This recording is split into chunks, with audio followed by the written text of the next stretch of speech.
to adventure. Okay.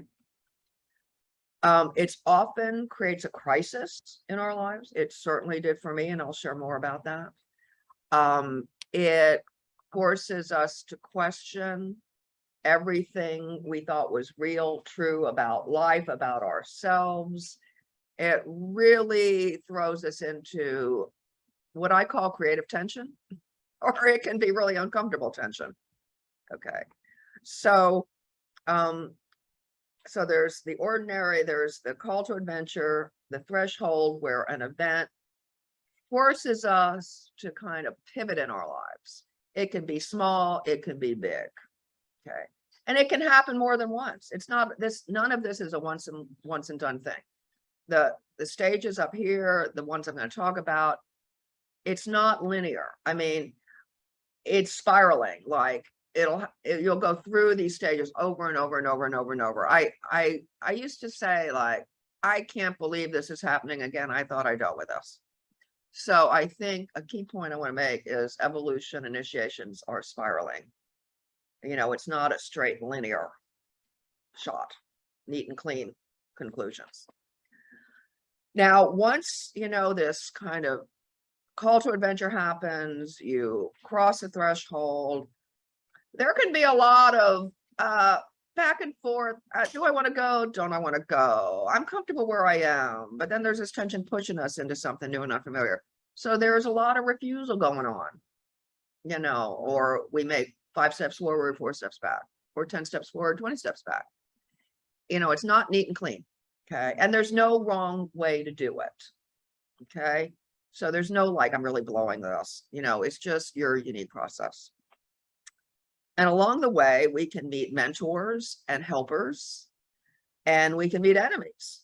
Okay. So, you know, if you think about like a lot of movies, like mythical movies, well, Harry Potter's classic. I mean, Harry Potter had, you know, was full of enemies and I mean, full of mentors and allies, you know, and he had a real heroic journey.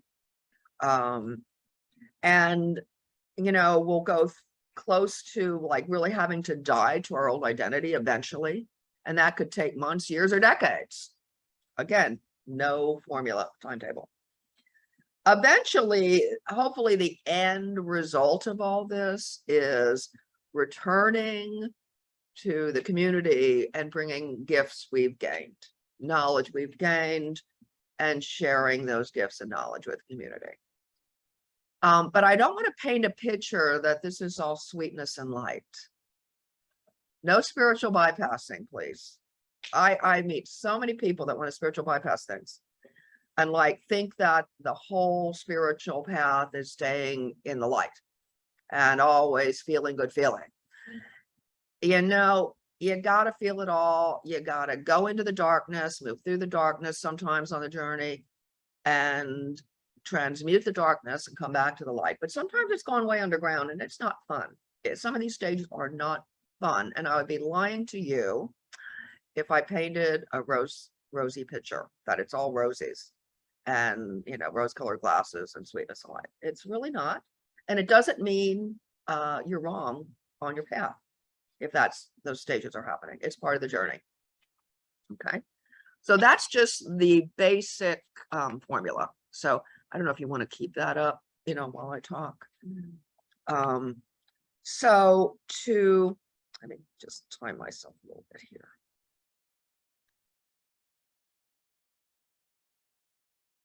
Okay. So I was a really left-brain scientist. Seriously. Not open to any of this at all. Biology was my passion. I worked at a science center in Atlanta. I was very left brain. And I just knew I was miserable in my job, even though people would say to me, oh, how'd you get this great job? And I would feel guilty that I wasn't enjoying it. And I think I wasn't enjoying it because my soul was screaming, this isn't what you're here to do. But I didn't have an awareness of consciously of my soul then. So all I knew is I was miserable. And I was miserable enough that I left the job having no idea what I was going to do. Now I had a story. that I told myself, because we need stories. We need to have some kind of, I can't just leap into the total void like that. You know, I was 27. I grew up in a family where you get a job and you keep it for the rest of your life. So I was breaking a lot of family scripts by doing this. And, you know, I think my family thought I was a little nuts or a little, no, at that point, they just thought I was being reckless. And so I told myself, because I had been a very good girl and a very good student, and I like went, you know, through school, first through 12th, then college, I got a job and never took a break, like most of us are taught to do. So I decided I was going to take 3 months off, and that was radical at that point. I was going to take 3 months off and decide if I wanted to go to grad school in biology or psychology, because I studied both. That was my story. Okay. So for the first time in my life, I had some space, you know, where I wasn't like being pulled by external schedules, external activities, which is really key. And I'm not saying you have to quit your job to do this, but you do have to give yourself space in whatever form you can. Like, don't fill yourself up constantly with busyness or TV or Facebook or whatever. You got to give yourself space and kind of just being time. So anyway, I had these 3 months. I had no idea what was going to fill in. So I was very shocked when I had met this man who was a Renaissance music. He was a painter. He played in a Renaissance music group. And so he and I just got to be friends. And one day he was a starving artist. And one day he said, I have to sell my lute. I need the money. Well, I just went like, I just got really upset with him. You can't sell your lute. I mean, and I drove home. I thought, Dianne, that was a little off the top, you know, like your reaction was really off the top. So I go home that night and I had bought a Renaissance music album. This is way back when there were albums and turntables. I'm really dating myself, Carol. Okay. And I had not played the album yet. I'd had it for a couple of months and I put it on. I went out to clean up the kitchen. And this Renaissance music comes on. And all of a sudden, the most shocking thing just descended from who knows where, or emerged from within, or I don't know what verb to use. But suddenly I was filled with enormous emotion, grief about this man. It was like scenes were projected on my kitchen wall. It was more in my inner head, and I knew I'd known him before and something tragic happened. And I went, what the hell is this? I mean, I was a left brain scientist. I wasn't reading any books about this. There weren't even many books about this then. So I went, it's the music, it's the music. I took it off. I can't, I just had to stop it. I had to stop it because it felt out of control. So that was kind of my call to adventure. I didn't know it at the time, but so I remember thinking that night when I was still in kind of an altered state, as much as I could tolerate, because I was desperately trying to shift it back to my rational worldview. I remember thinking, oh my God, reincarnation is true. And all I went, oh my God. And believe me, I tried very, very hard to return to my ordinary old life, ASAP. It happened. I tried to dismiss it. Carol, you and I were talking about this last night, people trying to dismiss, you know, rational people trying to dismiss these experiences because they have no space to put it in their worldview. Okay. So that was the end of month 1 of my 3-month period where I was deciding what grad school program I wanted to do. And this happens. And so it continued. So I was in Atlanta. I had joined Vista, which I think now is AmeriCorps. My senior year in college, I was a liberal arts major who didn't know what they wanted to do. And I joined Vista, and I remember sitting on a hill my senior year and saying to a friend of mine, I'm going to join Vista and see where the winds of fate take me. Now, I had no idea how literal that was going to end up being. Because again, I can see looking back how little threads of wisdom were creeping up that I wasn't recognizing. So I got stationed in Atlanta. I was in Pennsylvania. I got stationed in Atlanta. And most VISTA volunteers that were stationed in the Southeast were sent out to Kentucky and North Georgia and Appalachia and, you know, out in the country. There was one group out of like 90 VISTA volunteers that were stationed in Atlanta. There were like 10 of us, and I was one of them. So I got stationed in Atlanta, working for a Fulton County Probation Department. That's a whole other story.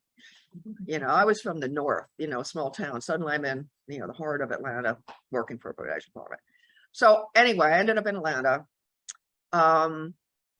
They held VISTA training at the time in a beautiful old hotel, originally a beautiful old hotel called the Georgian Terrace. And the Georgian Terrace is significant to my story. Because the Georgian Terrace Hotel, by the time they held VISTA training there, it was kind of a has seen better days hotel. I mean, not totally tacky, but no longer its elegant original status. And the Georgian Terrace Hotel was built, I don't know, maybe I'm guessing 1910 maybe. And in the lobby of the Georgian Terrace Hotel is where Margaret Mitchell took her manuscript of Gone with the Wind and gave it to the editor of Macmillan. Okay. So the Georgian Terrace Hotel is literally the first building I set foot into in Atlanta. And okay, now 5 years later, I start having these bizarre experiences relating to Margaret Mitchell, who lived in Atlanta. And, you know, I was not a fan of the book. I was not a fan of the movie. Again, I thought, what? This is like month 2 of my 3-month break before I was going to decide what graduate school program. I wasn't even thinking biology or psychology anymore. I was like trying to hold on to my sanity at that point, because I wondered sometimes, like, am I okay? And in ARC, and this was before Brian Weiss, you know, the psychiatrist, wrote all those wonderful books and really gave past life phenomenon credibility. This was way before much was out there. So I didn't have a lot of support, you know, their APRT wasn't even in existence yet. And our culture loves to psychopathologize these kind of experiences and convince people they're nuts. You know, that's what our culture likes to do in the psychiatry and the traditional psychology, because they don't know what to do with this material. So they want to psychopathologize it. And I got an insight over the years that this current psychiatry and traditional psychology worlds, by labeling people crazy, are doing what the medieval church did by labeling people heretics. It's the exact same phenomenon, just a different word, different organization. And I'm not saying there aren't good psychiatrists or psychologists, but I'm saying as a whole, the professions, they're starting to loosen up a little bit, but it's slow. Anyway, so I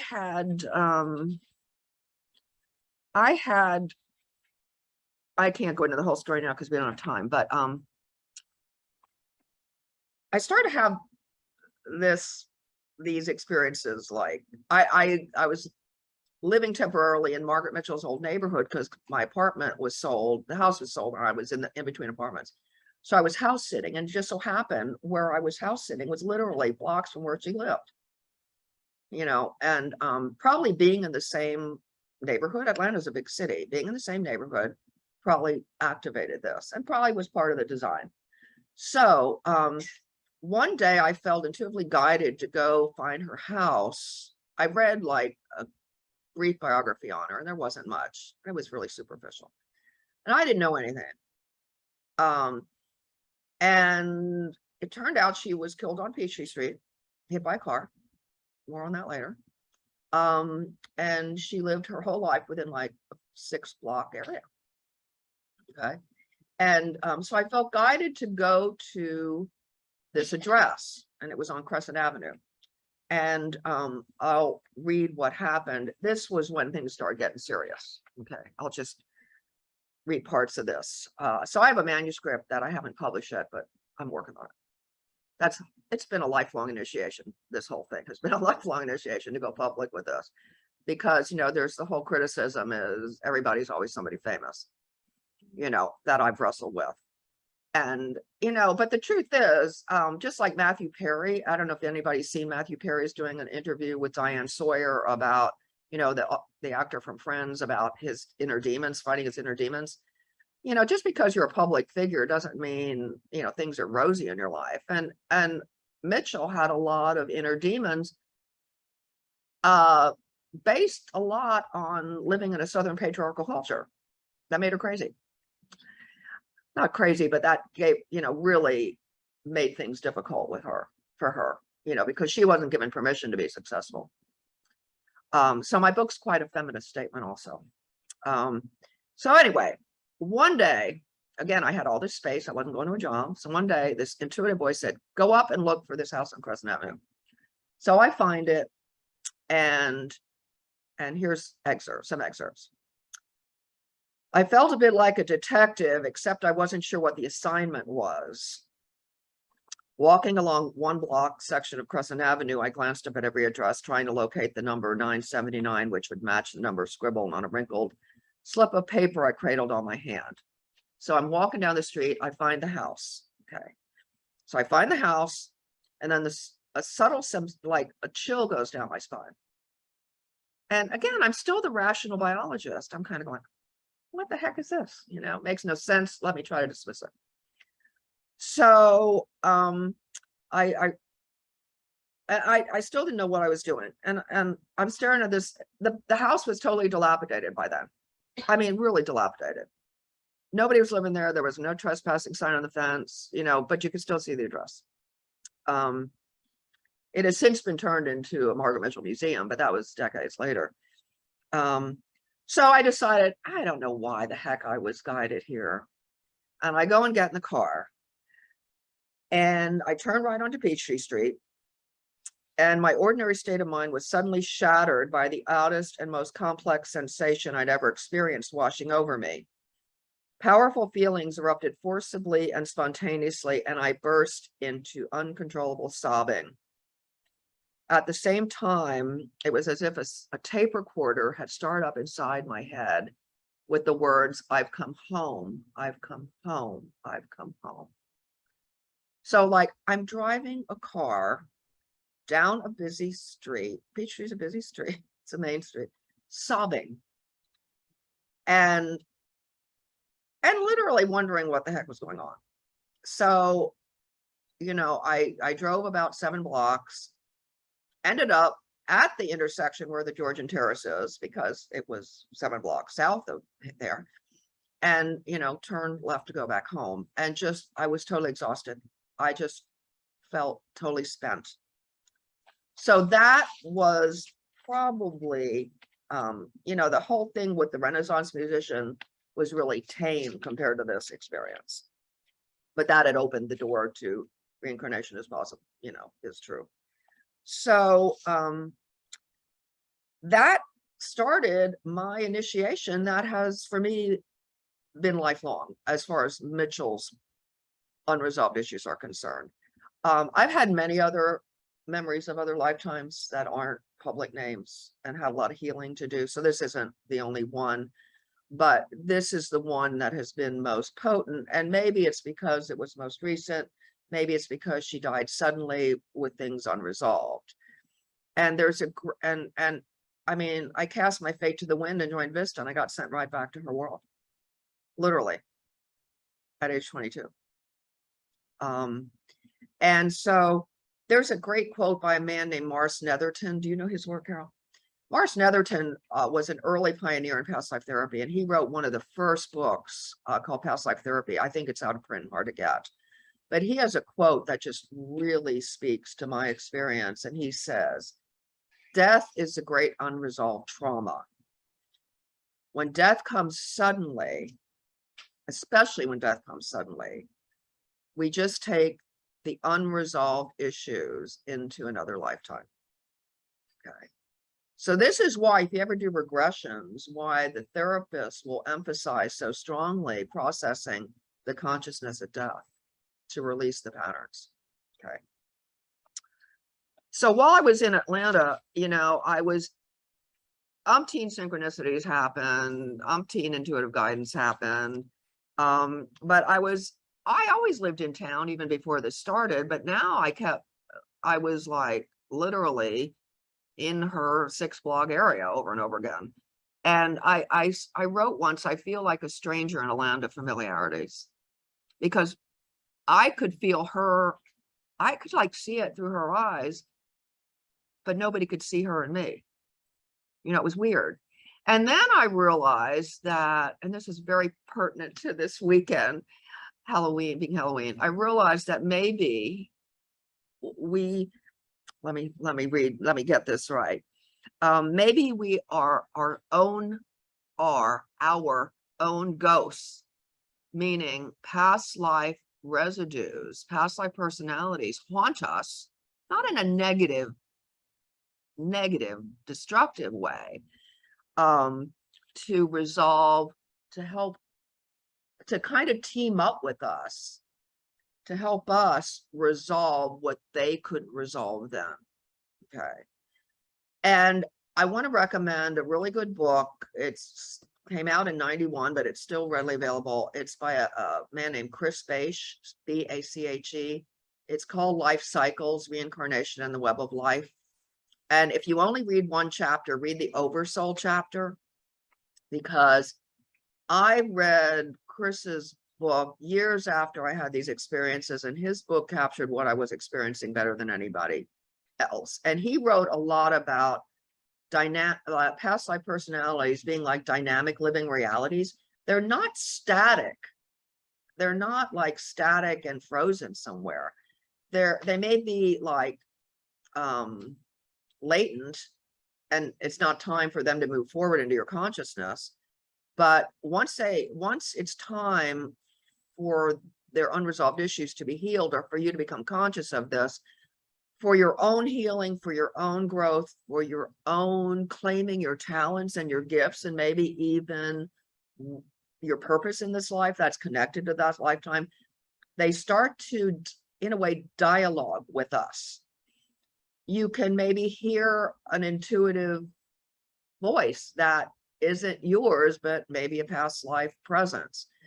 Emotion, they can dialogue through emotions. Like I would have a lot of Mitchell's emotions that she wasn't even conscious of be triggered in Atlanta, because, you know, she lived in a very repressed, you know, Southern women were supposed to look a certain way, and she had a lot of rage that she never gave herself permission to feel.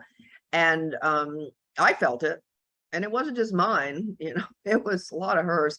And so they dialogue with us in many, many ways for the purpose of growth and healing, not in any kind of negative, detrimental way. I hope when I say ghost, you know, we have this cliche about ghosts are scary, and it's scary because our culture, up until recently, the past couple of decades, hasn't taught us how to work with us.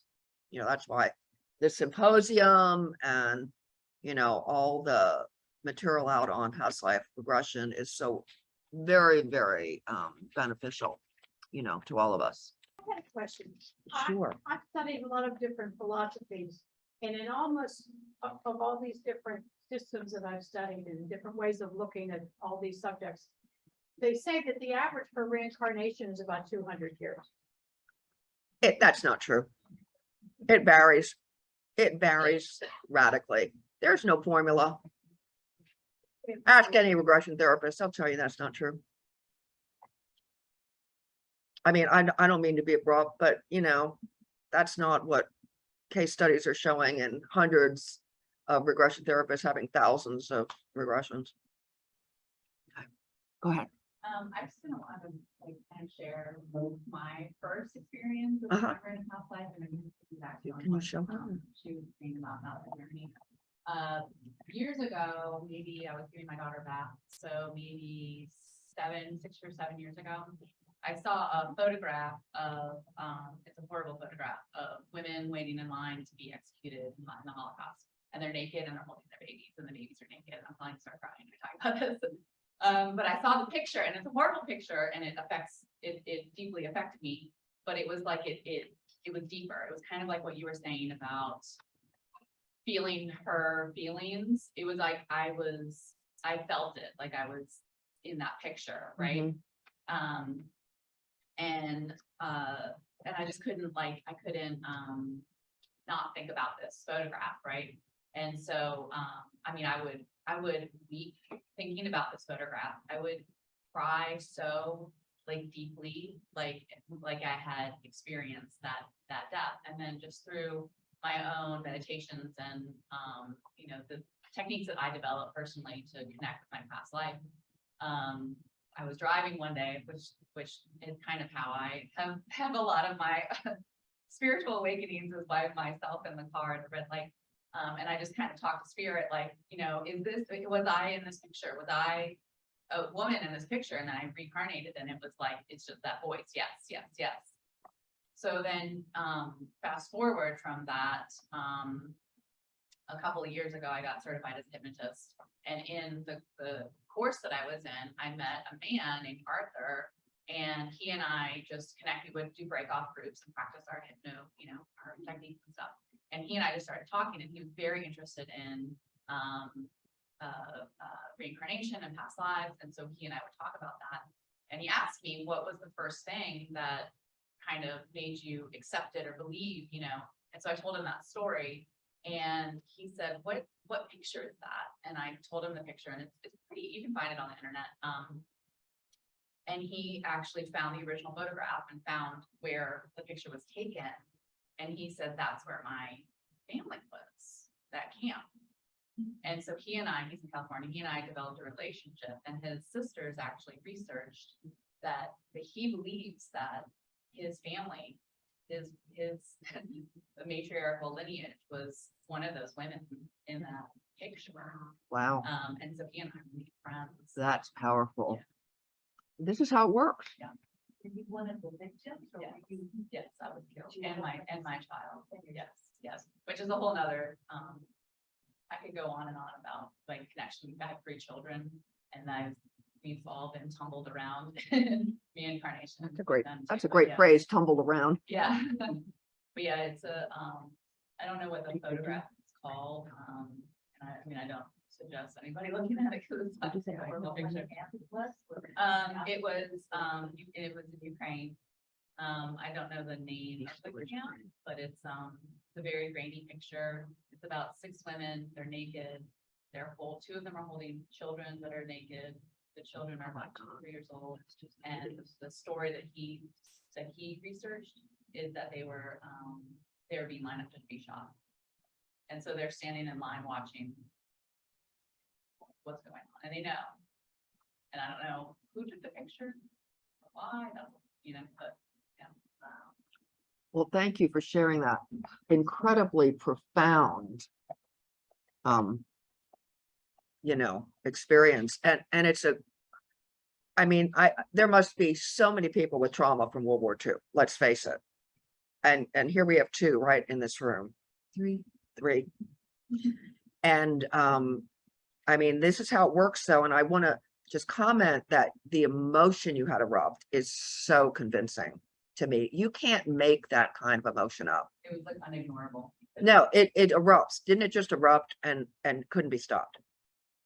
And I would imagine those women were just in shock and had to repress all that. And so it just carried over. So good for you for having the courage to feel it, because it's not fun. It's not fun at all. But that's where the healing comes from, you know, is to express the unresolved trauma. Do you feel lighter since that, or? Oh yeah, absolutely. Okay. And being able to connect with the gentleman, Arthur. Oh, that's powerful. It's almost, yeah, that was very therapeutic too. And it also kind of helped him too, because he was raised Jewish, and he was raised, you know, to kind of put those, you know, he was raised very religious, and but he had that internal strain of like, I am told to believe in these things with reincarnation, but you know, and he's like in his 70s, I believe, he's the 70s. So he was very, very conservative, like, basically. Mhm. And in our relationship, he was able to, you know, even if it's just me, he was able to himself. He was able to be like, oh, I believe this, but Well, I you can't really- brought it to life. Yeah. It wasn't a theory anymore. Yeah, You brought and- it to and life. me, like that's really a lot of the feeling of like, well, what's the purpose of knowing our past lives, Mhm. right? Well, there is none really, but you know, the connection that he and I made and like helping him heal his trauma was a big part of it, and just allowing him to be a little bit more of who he is at his core, even if it was just with me, to be able to express his emotions or his beliefs of believing in reincarnation, was healing of that trauma. Thank you so much. There's so many wonderful components of your story. I think what else it illustrates, what is your name? Jenny. I think what else it illustrates, Jenny, is how like there's a divine wisdom linking people up that need to meet. You know, I call it the cosmic choreographer because I love dance. So I just call it the cosmic choreographer. It's kind of alliteration is fun too. But I mean, so your own healing has already rippled out and touched his life in a profound way.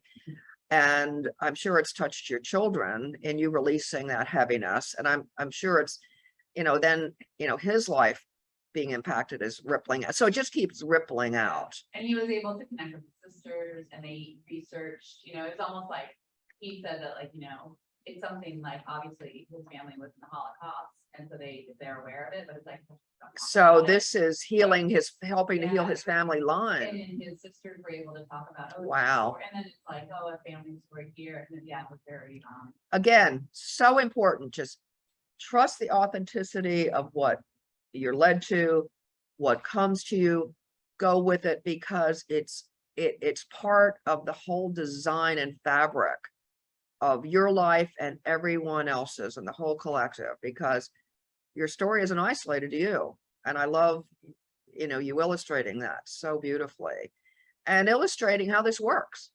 You know, like that photo just was the trigger, but anything can be the trigger when it's time to heal a past life residue, you know, and you didn't ignore it or brush it aside, and you just had the courage. Well, it sounds like you couldn't not go there, but that's a profound story. And you know, there's a lot of people who died with trauma, and there's how many wars have been going on for millennia, you know, and a lot of trauma. You know, World War II is the one that comes to our mind, and two beautiful illustrations of past life memories from World War II here today.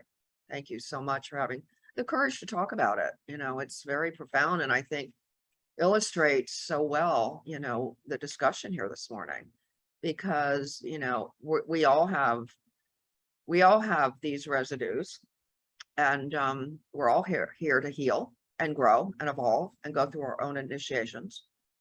So these are two beautiful illustrations, and you'd like to share? My name is Ruby. Ruby? And I have more technical question, which I like your opinion. I think Okay. Sarah already gave us some guideline about it, but I'd like to hear your opinion. If we know some pictures we see or some object related to those vivid experience that remind of something, but we don't have whole picture, and how we can get the whole picture to heal ourselves Okay. from that past life. Wonderful question. Wonderful question. Do you want to position that?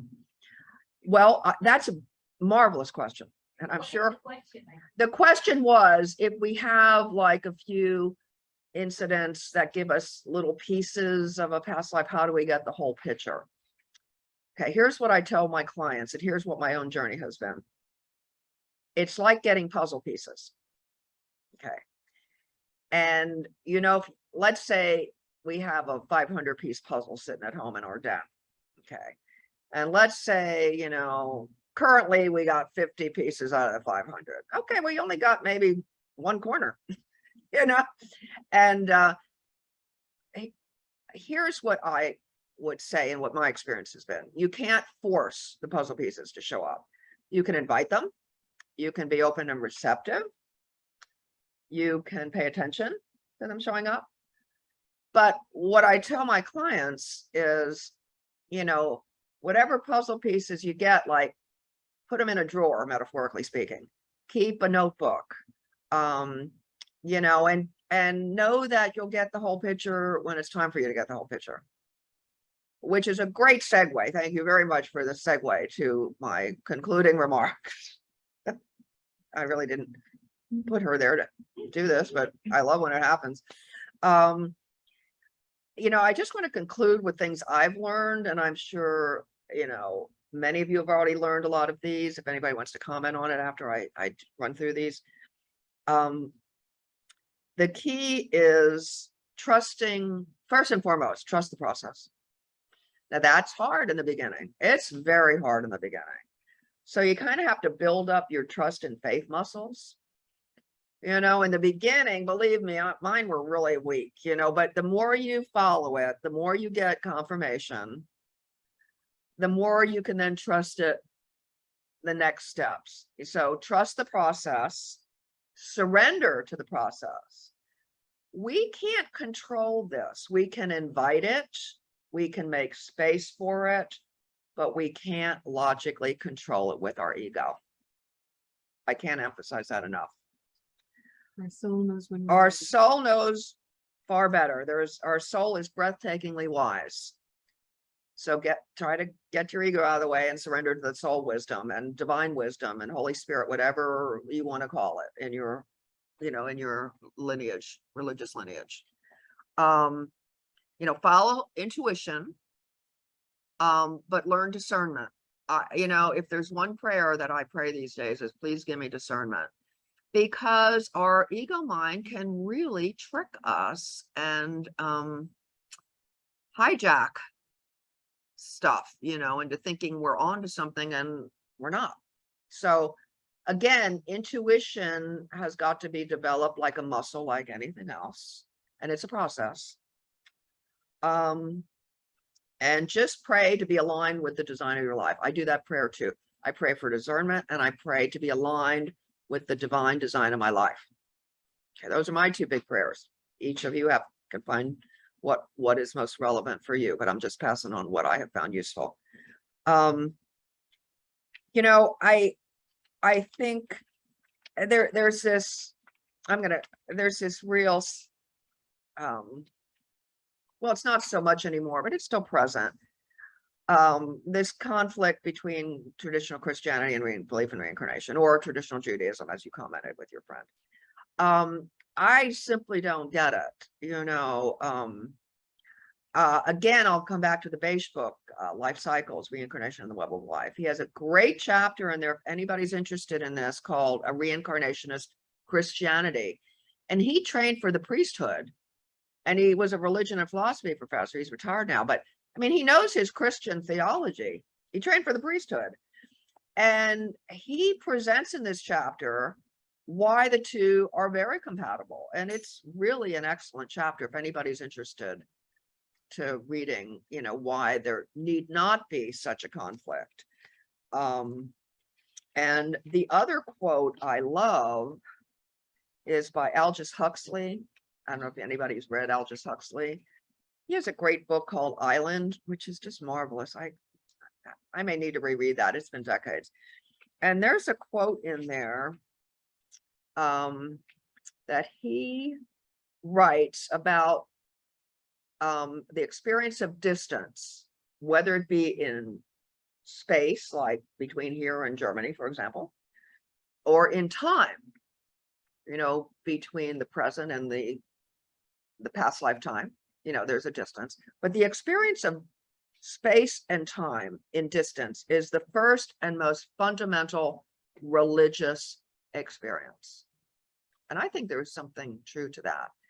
And I know in my own journey, Repeat it again. yes, this is from Aldous Huxley's book, Island, that the experience of distance, whether it be in space or in time, is the first and most fundamental religious experience.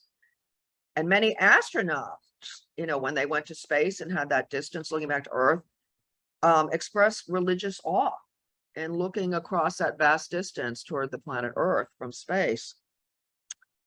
And Huxley also writes about distance, reminding us there's a lot more to people than we think, that the mental spaces inside our skulls are as enormous as the vastness in space. I think that's true.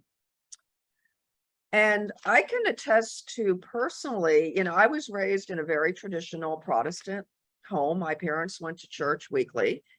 We were encouraged, well, required to go to Sunday school and church when I was growing up. And by the time I went to college, got through my college years, I kind of turned into an agnostic. I wasn't a hardcore atheist, but I was pretty agnostic. So it was only, say, 5 years later when I had these shocking experiences of my soul across the distances of time and knew I was a soul, that it brought me back to God, so to speak. So it ended up being a religious reawakening for me. So, to me, the experience of having lived before was actually very profound spiritually. The idea that we're eternal souls was no longer something I read about on a piece of paper. It was an experiential truth, and it was profoundly religious for me. So I personally can't understand this huge gap, that many Christians took. Oh, I can't believe in that. Christians don't believe in that, blah, blah, blah. But, I think it's changing gradually, but it's still there, So that's just my personal journey. Y'all may have your own stories about that. But I think that, Aldous Huxley's quote is great. And if anybody wants to read a good book, Island is good. I think I'm going to reread it. It's been about 30 years since I read it. So I'm going to close with a very seasonal experience I had just the other day. I take my dogs for walks every morning, and I was walking on this. I live in Pennsylvania, and the leaves are already starting to blow down there. So the path was full of beautiful, colorful leaves. And I'm walking along this path, and this phrase came to me about, walking along a beautiful leaf-strewn path. And I got this hit that, the colorful leaves, we're walking along a path in life, and the colorful leaves, in a way, can be seen as elements of past seasons of other lifetimes. And we're walking on the path that has been strewn with leaves that came down from their lifetimes. And I don't know if it resonates with any of you. It spoke to me when I did it. I don't know. This is the first I've talked about it. So, I think, we're on paths, and your paths are unique, and you can use these universal frameworks, but don't lock into it as a rigid formula. Okay. Hold it loosely is my, I think, parting words.